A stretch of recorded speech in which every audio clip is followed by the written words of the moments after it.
In this next video, you're going to learn 6 yoga poses that are going to really help you develop the mobility you need to be able to swim a really efficient and effective breaststroke.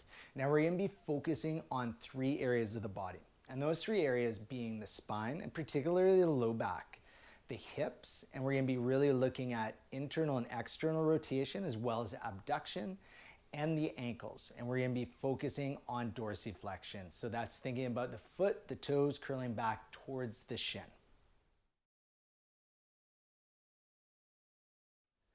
The first pose or poses that we're going to do here is cat-cow. Now we're going to be working on the mobility in the hips, the spine, and a little bit through the shoulders. So we're going to start in our tabletop pose. You're going to come onto hands and knees. Have your fingers spread wide and pointed straight forward. Shoulders over elbows, elbows over wrists. What you want to do here is externally rotate the shoulders gently. So feel the triceps twirling towards each other. The elbow creases start to point away from you. Then you want to make sure your knees are directly under your hips, and your toes here can be tucked or they can be untucked. That's your choice. And we're going to start really slowly and intentionally the first time we go through this. And then after that, I want you to really follow your breath. So start your inhale before you move through your cow motion, and start your exhale before you move through the cat motion. And really allow the length of your breath to guide the speed of your movement. So starting in a neutral spine, on your inhale, slowly lift the tailbone. As you do that, you're feeling that arch happening in the lower back, the belly button starting to come towards the ground. Then start to bring the chest forward, chin forward, widen through the collarbones, and feel the shoulder blades retracting towards the spine. So shoulder blades coming in towards the spine. Then on your exhale, starting at the hips again, drop the tailbone. And then start to round the spine, drop the head, press the ground away, and start to feel your shoulder blades come away from the spine. So you're protracting through the shoulder blades. And then following your breath, inhale, lifting tailbone, arching spine, chest forward, chin forward, shoulder blades towards spine. Exhale, dropping tailbone, rounding spine, dropping the head, pressing the ground away, shoulder blades come away from spine. Inhale, come back to neutral spine. And that is how you do a great cat-cow pose. And you can move through that a few times, just gently starting to bring in a little bit more mobility through the hips, the spine, and the shoulders. The next pose that we're going to be doing is Sphinx pose. Sphinx pose is a gentle back bend that really works on mobility in the spine. It also strengthens the spine, stretches through the abdomen, and also creates a gentle opening through the chest and shoulders. We're going to start this pose on our stomachs. So once you come down onto your stomach, you're going to bring the elbows directly under the shoulders. So you want the shoulder and the elbow stacked. Now, sometimes people will try to come into this pose with their elbows behind the shoulders. For me to find the back bend here, you're going to have to press into the ground and use the strength in your arms. We don't want to do that. We want to create the back bend by the positioning of the arms. So bringing the elbows directly under the shoulders. Palms are flat on the ground, forearms are on the ground. Relax the legs back behind you. Check in with the glutes. Make sure the glutes are relaxed. As you're here, feeling that gentle back bend, continue to feel length in the spine, and then create some widening through the collarbones. And one thing you might do is just gently feel as if you're dragging the mat back towards your hips with your elbows. As you do that, just gently press your sternum forward. And as you create that opening through the front of the body, allow the traps to relax. So as you allow the traps to relax, the shoulders will drop away from the ears. You want to have the traps tensed up and the shoulders up towards the ears. So relax the traps. And now you have 2 positions that you can do with your head here. You can look forward with the chin forward, or you might relax the neck and just have the chin drop down. Now to come out of your Sphinx pose, just slowly lower the chest down to the ground. Bring your hands under the shoulders. Tuck your feet back behind you. And then exhale, press yourself back to a tabletop. And then you've just learned how to do a great Sphinx pose. The next pose we're going to do is called a toe squat. Our toe squat is going to really work on the mobility in our ankles in that aspect of a dorsiflexion. It's also going to really work on the mobility of the toes, especially the mobility in the big toe, which really affects the overall mobility of the ankle. Now, for this pose, what I've done is I brought out a blanket. I'm going to show you how to use a blanket in a couple of ways. The first way you could use it though is we're going to be kneeling in this pose. So you might place a blanket under the knees just to give them a little bit of padding, a little bit of cushioning. We're going to start this pose in our tabletop. So coming to our tabletop, you want to have the toes tucked back behind you. You want to have all 10 toes tucked under. So maybe you just check in and make sure with the hands that the toes are tucked under. And then from here, you might feel enough stretch, enough intensity and sensation in the bottom of the foot just doing that.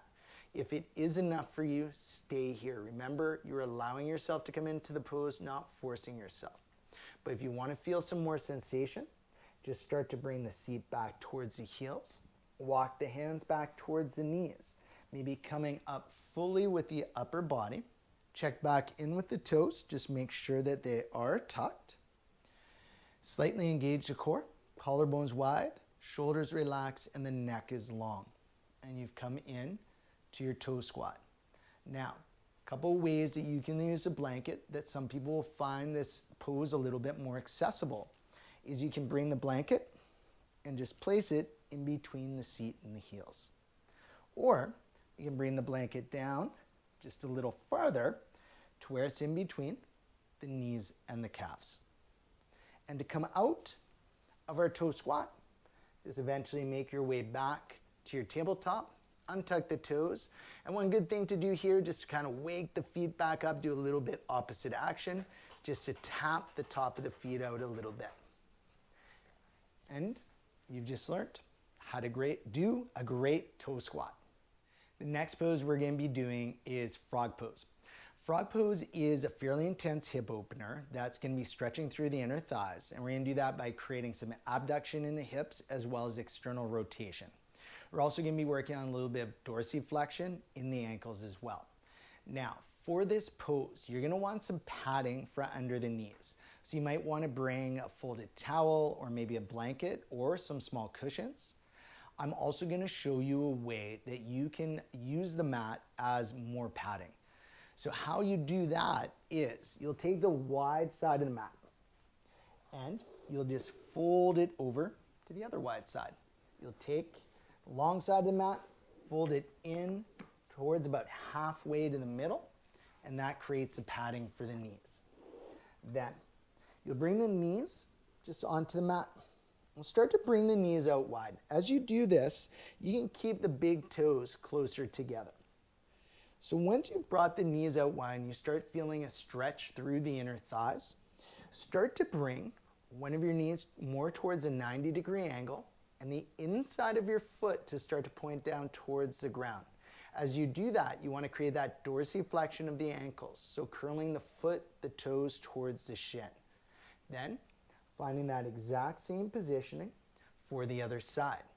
So finding, once again, that stretch through the inner thighs. Remember, you're working with your range. You're allowing yourself to come into the pose, not forcing yourself there.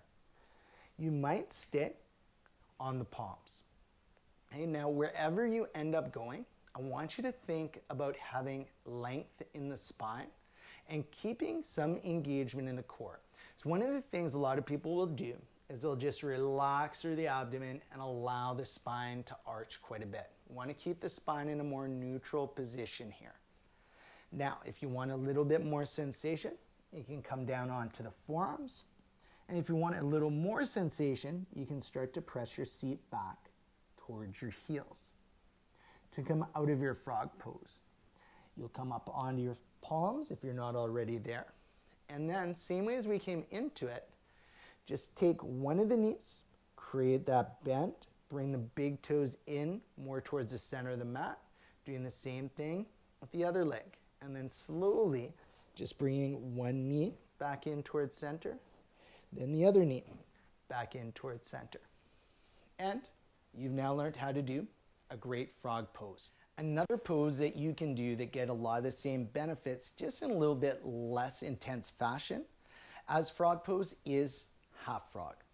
So this is going to be a variation of our frog pose where once again we work on that abduction of the hips, the external rotation, and a little bit of the dorsiflexion of the ankles. So to come into our half frog pose, you're going to come onto your stomachs. And basically, you're going to come in to your Sphinx pose. From your Sphinx pose, you're going to keep left leg relaxed back behind you, and then just start to bring the right knee towards the right armpit. Once you've started to bring that right knee towards the right armpit, bring the hip towards a 90-degree angle. Start to bring the knee towards a 90-degree angle. Curl the foot, the toes towards the shin, and have the inside of the foot pointed down towards the ground, perhaps resting on the ground. You can stay on your forearms here, or you can make it a little bit more restorative and lower yourself all the way down onto the ground. Maybe stacking palm on palm, or hand on hand, or forearm on forearm, and just placing the forehead down onto the top hand or forearm to come out of your half frog pose. Just slowly come back up onto the forearms, and then lengthen the leg back behind you. You're in your Sphinx pose, lowering the chest down, tucking the toes under, and pressing yourself back to your tabletop. And you've just learned how to do a great half frog pose.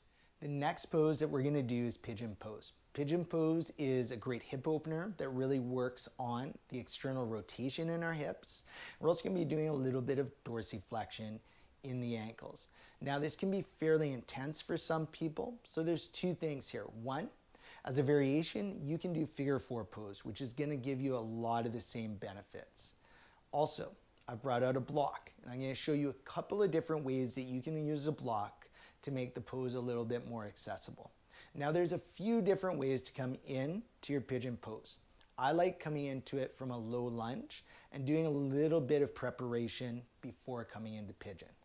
So just coming into a low lunge, I'm going to bring my right foot forward and left knee back. Relax the left leg, just bring top of the foot down.